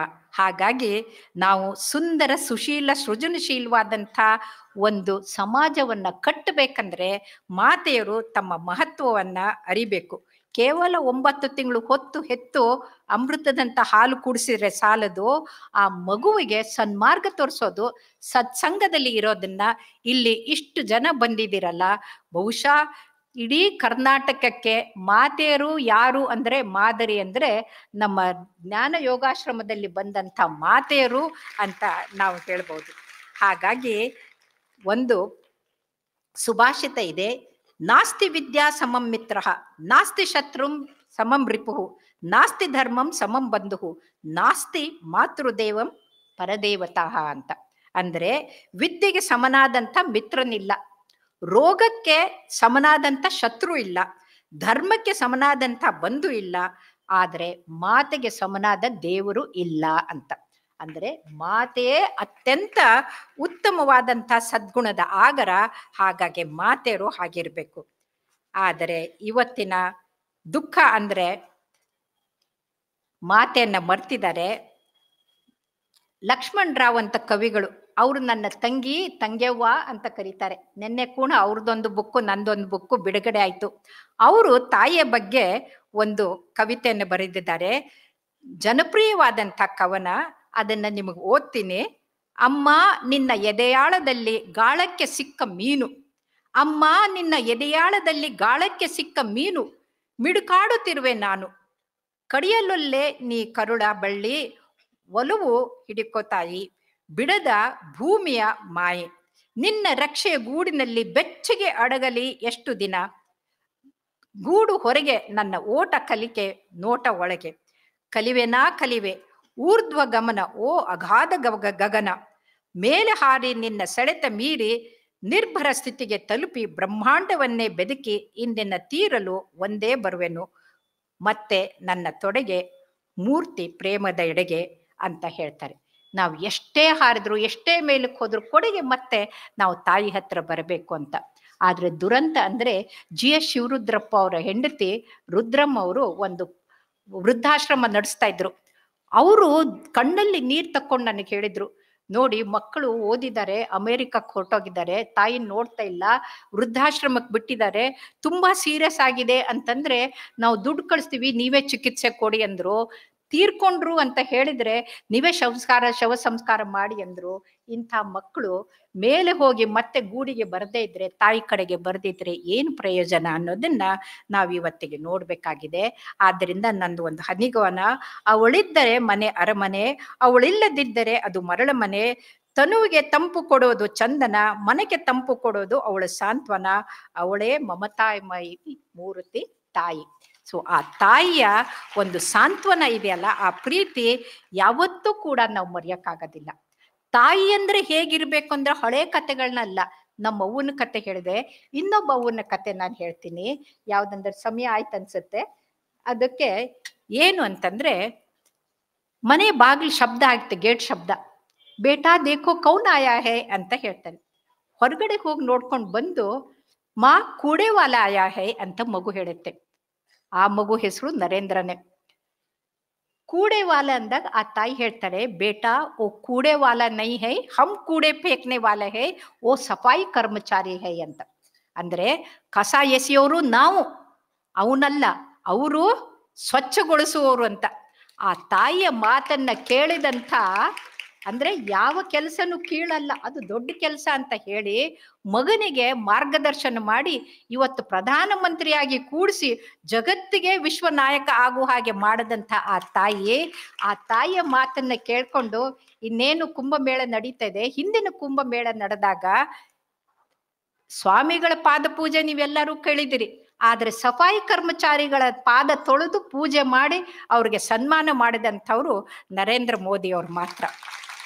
ಆ ನರೇಂದ್ರ ಮೋದಿ ಅವರು ಅಪ್ಪಾಜಿಯವ್ರನ್ನ ಕಂಡ್ರೆ ಎಷ್ಟು ಪ್ರೀತಿ, ಎಷ್ಟು ಗೌರವ ಅಂತಂದ್ರೆ ಅದ್ಭುತವಾದಂಥ, ಏನೋ ಹಿಂದಿನ ಕಾಲದಲ್ಲಿ ಅಂದ್ರೆ ಹೋದ ಜನ್ಮದಲ್ಲಿ ಅಣ್ಣ ತಮ್ಮ ಆಗಿದ್ರು ಅನ್ನುವಷ್ಟು ಅವ್ರು ಮಾಡಿದ್ರು. ಆದ್ರಿಂದ ನಾವು ಒಂದು ನೆನ್ಪಿಟ್ಕೊಳ್ಬೇಕು, ಕೇವಲ ಹೊತ್ತು ತಾಯಿ ಜನ್ಮ ಕೊಟ್ಟ ತಾಯಿ ಅಷ್ಟೇ ನಮಗಲ್ಲ, ನಮ್ಮನ್ನ ಹೊತ್ತು ಬೆಳೆಸಿ ನಮಗೆ ಅನ್ನ ಕೊಡುವಂತ ಭೂಮಿ ತಾಯಿ ಕೂಡ, ಅವಳು ಕೂಡ ತಾಯಿನೇ. ಹಾಗಾಗಿ ಮಾತೃದೇವೋಭವ ಅಂತಂದ್ರೆ ಕೇವಲ ನಾವು ಅಷ್ಟೇ ಅಲ್ಲ, ನಾವು ಯಾವತ್ತೂ ಕೂಡ ಇನ್ನೊಬ್ಬರಿಗೆ ಅನ್ಯಾಯ ಮಾಡದ ಹಾಗೆ, ಇನ್ನೊಬ್ಬರಿಗೆ ಗೌರವ ಕೊಟ್ಟು ಎಲ್ಲರನ್ನೂ ಪ್ರೀತಿಯಿಂದ ನೋಡುವಂಥದ್ದಿದೆಯಲ್ಲ, ಅದು ಬಹಳ ದೊಡ್ಡದು ಅಂತ ಹೇಳ್ತಾ ಕೊನೆಯದಾಗಿ ಹೇಳೋದಿಷ್ಟೇ, ತಾಯಿ ನರಜನ್ಮ ಬಹಳ ದುರ್ಲಭ, ಅದರಲ್ಲಿ ತಾಯಿಯಾಗಿ ಹುಟ್ಟೋದು ಇನ್ನೂ ದುರ್ಲಭ.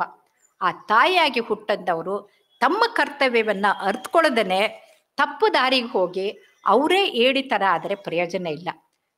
ಗುರುಗಳು ಏಸೋಪನ ಕತೆ ಹೇಳ್ತಾ ಇದ್ರು. ಕೊನೆಯದು ಏಸೋಪನ ಕತೆ ಏನಂದ್ರೆ, ಒಂದು ಏಡಿ ತನ್ನ ಮಗುಗೆ ಹೇಳ್ತಂತೆ, ಪುಟ್ಟ ಮುಂದೆ ಮುಂದೆ ನಡೆಯೋ, ಯಾಕೆ ಅಡ್ಡಡ್ಡ ಹೋಗ್ತಾ ಇದೀಯಾ ಅಂತ. ಆ ಮಗು ಕೇಳ್ತಂತೆ, ಅಮ್ಮ ನೀನ್ ನನ್ ತೋರ್ಸಮ್ಮ, ನೀ ನಡೆದಂಗೆ ನಾನು ನಡಿತೀನಿ ಅಂತ. ಆ ಸ್ವತಃ ಏಡಿನೇ ಅಡ್ಡಡ್ಡ, ತಾಯಿನೇ ಅಡ್ಡ ದಾರಿಗೆ ಹೋದ್ರೆ ಮಗು ಹೆಂಗೆ ಮುಂದೆ ಹೋಗಕ್ಕಾಗತ್ತೆ. ಹಾಗಾಗಿ ನಾನು ಕೇಳೋದೊಂದೇ, ಇವತ್ತಿನ ಮಾತೃಭಕ್ತಿ ಸಂಗಮ ಯಶಸ್ವಿ ಆಗ್ಬೇಕು ಅಂತಂದ್ರೆ ಇಲ್ಲಿ ಸೇರಿದಂಥ ಮಾತೆಯರು, ನೀವು ಜಗನ್ಮಾತೆಯ ಸ್ವರೂಪರು. ಇದನ್ನ ಪ್ರತಿಯೊಬ್ಬರಿಗೂ ಹೇಳಿ, ಪ್ರತಿಯೊಬ್ಬರಲ್ಲೂ ಸದ್ಗುಣವನ್ನ ಬಿತ್ತಿ ನಿಮ್ಮ ಮಕ್ಕಳಷ್ಟೇ ಅಲ್ಲ, ಸುತ್ತಮುತ್ತಲು ಮಕ್ಕಳು. ಈಗ ನಾನು 9,000 ಮಕ್ಕಳಿಗೆ ತಾಯಿ. ಹಾಗಾಗಿ ಎಲ್ಲಿ ಹೋದಲ್ಲೆಲ್ಲ ನನಗೆ ಬಂದು ಭೇಟಿ ಆಗ್ತಾರೆ. ಹಾಗಾಗಿ ನಾವು ಎಲ್ಲ ಮಕ್ಕಳಿಗೂ ತಾಯಂದಿರಾಗಬೇಕು. ವಸುದೈವಕಂ ಕುಟುಂಬಕಂ ಅಂದ್ರೆ ಇಡೀ ವಿಶ್ವಕ್ಕೆ ತಾಯಂದ್ರು ನಾವಾಗಬೇಕು. ವಿಶ್ವಕ್ಕೆ ಮಾದರಿ ಆಗುವಂಥ ತಾಯಂದ್ರು ನಾವಾಗಬೇಕು. ಆವಾಗ ಈ ಮಾತೃ ದೇವೋಭವ ಅಂತ ಮಾಡಿದಂಥ ಕಾರ್ಯಕ್ರಮ ಅದು ಯಶಸ್ವಿ ಆಯಿತು ಅಂತ ತಿಳ್ಕೊಳ್ಬಹುದು. ಹಾಗಾಗಿ ಭಗವಂತ ನಿಮಗೆ ಆರೋಗ್ಯ, ಆಯುಷು, ಸಂಪತ್ತು, ಸಮೃದ್ಧಿ, ನೆಮ್ಮದಿ, ಯಶಸ್ಸು, ತೇಜಸ್ಸು, ವರ್ಚಸ್ಸು, ಓಜಸ್ಸನ್ನು ಕೊಟ್ಟು ನಿಮ್ಮ ಮಾತೃಭಕ್ತಿಯಿಂದ ಇಡೀ ಸಮಾಜದ ಪರಿವರ್ತನೆ ಮಾಡಿ, ಮಕ್ಕಳಿಗೆ ಮಾರ್ಗದರ್ಶನ ಮಾಡಿ, ಮಕ್ಕಳನ್ನ ದೇಶದ ಶಕ್ತಿಯಾಗಿ ಬೆಳೆಸುವಂಥವ್ರು ನೀವಾಗಲಿ ಅಂತ ಹಾರೈಸ್ತಾ ನಾನು ಮಾತನ್ನು ಮುಗಿಸ್ತೀನಿ. ನಮಸ್ಕಾರ.